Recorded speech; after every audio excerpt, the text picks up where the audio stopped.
Police والے جو ہیں وہ دھڑا دھڑ اس وقت رشوتیں وصول کر رہے ہیں. تاریخ ان کو کن الفاظ میں یاد رکھے گی؟ جو اخلاقی طور پہ ذمہ داری ہے وہ پاکستان کے آرمی چیف سید عاصم منیر کی، کس حد تک آپ سنگ دلی کا مظاہرہ کر رہے ہیں، اس پہ ذرا سے نظر ثانی کریں. دیکھیں یہ زندگی، یہ جو ساری قوت، طاقت، اقتدار ہے، شہرت ہے، یہ ایک دن ہمارے پاس نہیں ہوگی، لیکن جو انسان کی ضمیر پہ بوجھ ہے نا وہ ہمیشہ رہتا ہے. آپ ان کو نمبرز نہ سمجھیں 13 لاکھ، آپ جائیں ملیں ان سے.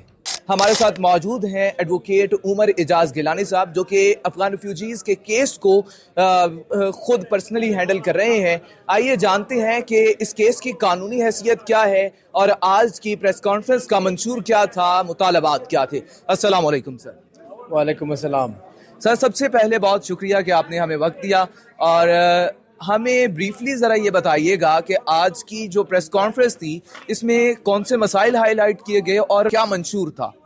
میں آپ کا شکر گزار ہوں کہ آپ نے ایک ایسے انسانی المیے کے اوپر بات کرنے کا ہمیں پلیٹ فارم دیا، جہاں جو کہ اس ملک میں آباد 40-45 سال سے آباد تقریباً 13 لاکھ سے زیادہ انسانوں کا زندگی موت کا مسئلہ ہے.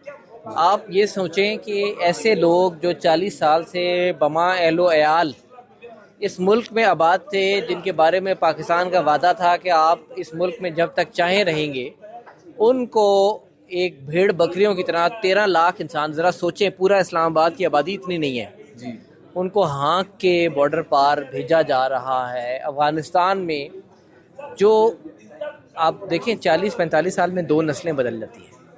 یہ وہ لوگ ہیں جن کے بعض کے والدین اور بعض کے دادے اور پردادے جو تھے وہ افغانستان سے آئے تھے. انہوں نے اس ملک کے علاوہ کوئی ملک دیکھا نہیں ہے. ان کو آپ بارڈر پار اپنے لوگوں کو جبراً طالبان کے حوالے کر رہے ہیں. ہم اس پالیسی کے خلاف ہیں اور ہم اس کو 3 وجوہات سے اپوز کرتے ہیں. سب سے پہلی چیز، میں وکیل ہوں، میں قانون کی بات آپ کو بتاتا ہوں. قانون کے یہ خلاف ہے. قانون 2 طرح کی. پہلی بات یہ ہے کہ جب آپ نے کسی کو مہاجر تسلیم کیا تو بین الاقوامی قانون میں مہاجرین کے کچھ حقوق ہیں. اس میں سب سے بنیادی حق یہ ہے کہ مہاجر کو جس ملک سے وہ واپس آیا ہے اس ملک میں واپس نہیں بھیجا جا سکتا جب تک کہ وہ رضامندی سے نہ جائے، جب تک کہ اس کی جان کو، مال کو، عزت و آبرو کو خطرہ ہے. اور یہ لوگ تو وہاں پہ خطرے میں ہوں گے، ان کو تو وہاں پاکستانی کہا جاتا ہے. پھر دوسری بات جو شاید اس سے بھی بڑی ہے وہ یہ کہ پاکستان کا آئین لوگوں کے اس حق کو تسلیم کرتا ہے کہ اگر ان کے بچے اس ملک کی دھرتی پہ، اس پاک سرزمین پہ پیدا ہوتے ہیں اور وہ یہاں رہنا چاہتے ہیں تو وہ اس ملک کی شہریت کے حقدار ہیں. پاکستان واحد ملک تو نہیں ہے جہاں یہ قانون ہے. ہمارے اپنے پاکستانی یورپ امریکہ جب جاتے ہیں، ان کے بچے یورپ امریکہ میں پیدا ہوتے ہیں تو وہ اس ملک کے شہری ہوتے ہیں. تو یہ جو افغان مہاجرین پاکستان آئے تھے، اب ان کی دوسری اور تیسری نسلیں یہاں پہ ہیں. یہ برتھ رائٹ یعنی کہ پیدائشی پاکستان کی شہریت کے حقدار ہیں، اور اس حق کو ہم اس حق سے ان کو محروم کر رہے ہیں جب ہم ان کو افغانستان جبراً بھیج رہے ہیں. اور تیسری چیز جو ہے وہ اس سے بھی اہم ہے، وہ دین اسلام ہے. دیکھیں یہ ہمارا دین، ہم نیشنلزم کی، وطن پرستی کی، بت پرستی کی بنیاد پہ نہیں قائم. یہ ملک پاکستان جو ہے، یہ اسلامی جمہوریہ، یہ اس لیے بنا تھا کہ اس پورے بر صغیر کے، اس پوری دنیا کے، بلکہ جو مظلوم اور مسلمان ہیں جن کو لا الہ الا اللہ محمد رسول اللہ کی وجہ سے اپنے گھروں سے نکالا گیا اور جو یہاں پر پناہ لیتے ہیں، یہ ملک ان کا گھر ہے، یہ ان کا قلعہ ہے. یہ لوگ 40 سال پہلے خوشی سے تو نہیں آئے تھے. ان کے آباء و اجداد اس لیے آئے تھے کیونکہ سوویت یونین، کمیونزم کی یہ قوت، الحاد کی قوت، وہ افغانستان میں ٹوٹ پڑی تھی اور ان لوگوں کے لیے وہاں رہنا جو تھا وہ سیف نہیں تھا. ان کی زندگی کو اور ان کی مذہبی آزادی کو خطرہ تھا. تو یہ ان کے آباء و اجداد یہاں پہ آئے اور انہوں نے اس ملک کو اپنا ملک تسلیم کیا. اب آج میں اور آپ کس منہ سے یہ کہتے ہیں کہ اس دھرتی پہ ہمارا حق ہے، تمہارا نہیں ہے؟ بھائی ان میں سے جو لوگ یہاں پیدا ہوئے ہیں یا رہنا چاہتے ہیں، اس ملک کے قانون پہ عمل درآمد کرتے ہیں، کوئی جرم نہیں کرتے، اس ملک سے وفاداری کا حلف لیتے ہیں، ان لوگوں کو تو یہاں رہنے دیں. ہم کس ملک میں پیدا ہوتے ہیں یہ ہمارا اختیار نہیں ہے، اللہ تعالیٰ جل شانہ کی یہ حکمت ہے. تو اس نے جس ملک میں ان کو پیدا کیا ہے اس ملک مٹی سے یہ وفادار ہیں. پھر ہم کس اخلاقی جواز کے تحت ان کو نکال رہے ہیں؟ یہ سوال تو دیکھیں ہمارے جو دوست اب امریکہ یورپ میں آباد ہیں، کل ان کو وہاں سے نکالا جائے اس لیے کہ بھئی تم یہاں کے پشتوں سے یہاں کے نہیں ہو، کتنا ظلم ہوگا؟ یہ تو بڑی سادہ سی بات ہے۔ اچھا، حیرت کی بات یہ ہے کہ اس ملک میں جہاں پہ ہر بندہ میڈیا پہ بات کرتا ہے ہر ایشو پہ، چاہے وہ عمران خان کی قید ہو، مریم نواز کے جو ہار سنگھار بناؤ، یہ ان سب چیزوں پہ لوگ بات کرتے ہیں، لیکن جو ایک لاکھوں لوگوں پہ قیامت ٹوٹ رہی ہے اس کے بارے میں سب خاموش ہیں۔ کیوں؟ کیونکہ یہ زیادہ تر غریب لوگ ہیں، زیادہ تر وہ ہیں جو کمزور طبقات سے ہیں۔ افغان مہاجرین میں جو امیر لوگ تھے، پاورفل تھے، انہوں نے پاکستانی شہریت بھی لے لی، انہوں نے شناختی کارڈ بھی بنوا لیے، وہ آج جرمنی، یورپ، امریکہ میں بھی بیٹھے ہوئے ہیں۔ لیکن جو ان میں ناتواں تھا، کمزور تھا، کم پیسے والا تھا، وہ ان تمام مسائل کا شکار ہے اور ان کی کوئی آواز ہی نہیں اٹھاتا۔ سر یہاں پہ ایک سوال تو یہ بھی اٹھتا ہے کہ آپ نے کہا کہ جب تک کوئی مہاجر واپس نہ جانا چاہے تب تک آپ اس کو ڈیپورٹ نہیں کر سکتے، آپ اس کو واپس نہیں اس کے وطن بھیج سکتے، لیکن یہاں پہ ہوتا یہ ہے کہ بچہ 2 سال کا، 3 سال کا، کچھ شیرخوار بچے ہم نے دیکھے وہ یہاں پہ موجود ہوتے ہیں، ان کی مائیں، ان کے والدین جو ہیں ان کو ڈیپورٹ کر کے افغانستان بھیج دیا جاتا ہے، اور کچھ تو ایسے بھی ہیں کہ آدھا خاندان گھر پر موجود ہے، آدھے خاندان کو گرفتار کیا جاتا ہے اور جبری طور پر ڈیپورٹ کر کے افغانستان کی جانب بھیج دیا جاتا ہے۔ لیکن اب یہ دیکھیں کہ جو سیکیورٹی کے اہلکار اس طرح کے اقدامات کر رہے ہیں، یہ تو سراسر قانون کے خلاف ہے، تو اس حوالے سے قانون کیا کہتا ہے؟ دیکھیں یہ جو لوگ یہ سب کچھ کر رہے ہیں نا، یہ پاکستان کے قانون کے خلاف ہے اور ان کو اس دن سے ڈرنا چاہیے جب ان سے حساب لیا جائے گا۔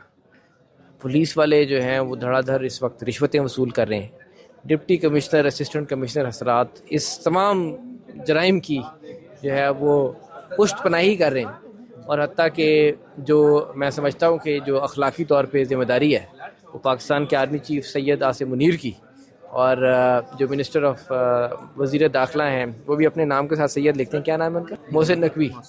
یہ ان لوگوں کو اس اخلاقی طور پہ ان کو آج نہیں، ان کو آج سے 40 سال بعد بھی تاریخ ان کو کن الفاظ میں یاد رکھے گی۔ یہ جو انسانی سانحہ ہو رہا ہے، جو لوگ اس بے سر و سامانی میں لاکھوں کی تعداد میں افغانستان میں جا رہے ہیں، ان کو جو بھوک، جو خوف، جو غیر انسانی ماحول کا سامنا کرنا پڑے گا، اس سب کا بار ذمہ داری کیسے اٹھائیں گے؟ یہ اللہ کو کیا جواب دیں گے؟ کس حد تک آپ سنگ دلی کا مظاہرہ کر رہے ہیں، اس پہ ذرا سے نظر ثانی کریں۔ دیکھیں یہ زندگی، یہ جو ساری قوت، طاقت، اقتدار ہے، شہرت ہے، یہ ایک دن ہمارے پاس نہیں ہوگی، لیکن جو انسان کی ضمیر پہ بوجھ ہے نا وہ ہمیشہ رہتا ہے۔ تو یہ میں ان کو بھی، جو ہمارے اہل اقتدار ہیں، وہ ہمارے بڑے ہیں، ان کے اوپر جو ہمارا دین یہ کہتا ہے کہ جو بھی ہم پہ حکمران ہے ہم اس کے اطاعت کرتے ہیں، لیکن ہم اس سے سوال ضرور پوچھتے ہیں کہ تم کیا سوچ کے یہ کام کر رہے ہو، کیا سوچ کے کر رہے ہو؟ سر آخری سوال کا جواب دیجیے گا۔ پریس کانفرنس میں بھی یہ سوال اٹھایا گیا، عوام بھی یہ سوال پوچھ رہی ہے کہ ایک جانب تو افغان ریفیوجیز جو ہیں وہ ایکسٹینشن مانگ رہے ہیں، دوسری جانب ان کا یہ بھی مطالبہ ہے کہ ہمیں جانے کے لیے رستے فراہم کیے جائیں، تو یہ ایک تضاد آ رہا ہے، اس حوالے سے کیا کہیں گے؟ بالکل کوئی تضاد والی بات نہیں ہے۔ میں اگر آپ کو آج یہ کہوں کہ آپ پاکستان سے چلے جائیں تو پہلے آپ یہ کہیں گے اچھا مجھے نہ نکالو، جب آپ کو یہ لگے گا نہیں یہ تو مان ہی نہیں رہا، پھر آپ یہ کہیں گے کہ کم از کم دھکے دے کے نہ نکالو۔ تو ظاہر ہے کہ اگر حکومت پاکستان، بنیادی طور پہ ان کی خواہش یہ ہے کہ حکومت پاکستان کو لچک کا مظاہرہ کرے اور ان کو اس ملک سے نہ نکالے، لیکن اگر حکومت نے یہ فیصلہ کر ہی لیا ہے اور وہ اپنے اس فیصلے سے نہیں ہٹتی، تو پھر دوسرا مطالبہ افغان مہاجرین کا یہ ہے کہ کم از کم اس سفر کو ان کے لیے آسان بنائیں۔ سر بطور قانون دان اور ایک ذمہ دار ایڈوکیٹ ہونے کی حیثیت سے آپ ہماری عوام کو اور حکومت پاکستان کو کیا پیغام دینا چاہیں گے؟ میں دیکھیں ہماری عوام کو میں یہ پیغام دیتا ہوں کہ ہم جو اس ملک میں باشعور نوجوان ہیں، جن کا دھڑکتا ہوا دل ہے، ہم فلسطین کے مسلمانوں کی جو آفتیں ان پہ ٹوٹتی ہیں اس کے لیے ہمارا دل پسیجتا ہے، اور یہ اچھی بات ہے۔ یہ اس بات کا ثبوت ہے کہ پاکستان کے نوجوان زندہ ہیں۔ ہم اور ملکوں کی کشمیر کے مسلمانوں کی بات کرتے ہیں. جو ہمارے اپنے ملک میں ہماری ریاست جن لوگوں پہ آپ ان کو نمبرز نہ سمجھیں 13 لاکھ, آپ جائیں ملیں ان سے, آپ ایک انڈیویجول کی کہانی دیکھیں. ریاستوں کی سیاست حکمت عملی یہ ایک اور معاملہ ہے, میں نہ اس کا ایکسپرٹ ہوں نہ میں اس کی بات کرتا ہوں, نہ یہ جو ہمارے نوجوان جو ہمارا شو دیکھتے ہیں وہ اس کے ایکسپرٹ ہیں. لیکن آپ ایک انسان ہیں درد دل رکھنے والے, آپ جا کے ان لوگوں سے پوچھیں, ان سے ملیں کہ وہ کس کرب سے کس قیامت سے گزر رہے ہیں. اور جو ہماری حکومت ہے اس کو میں یہ کہتا ہوں کہ آپ حکمران, اللہ نے آپ کو عزت دی, آپ اس ملک کی جو 40 سال کی ایک تابناک تاریخ ہے جو ہم نے مہاجرین کی خدمت کی ہے, اس تمام کارنامے پہ پانی نہ پھیریں. آپ جو بھی کریں مشاورت کے ساتھ کریں, درمیانی راستہ لیں, معتدل انداز میں کریں. یہ جو ایکسٹریمزم ہے کہ ابھی نکالو انہیں ساروں کو نکالو, بھائی جن کی شادیاں ہوئی ہیں کم از کم ان کو تو بخش دیں, جن کے کاروبار ہیں ان کو تو بخش دیں, جن کے بچے یہاں پہ ہیں ان کو تو بخش دیں. تو حکومت کا لفظ جو ہے یہ حکمت سے نکلا ہے. ہم حکومت کو یہ تلقین کرتے ہیں کہ وہ حکمت کا مظاہرہ کریں.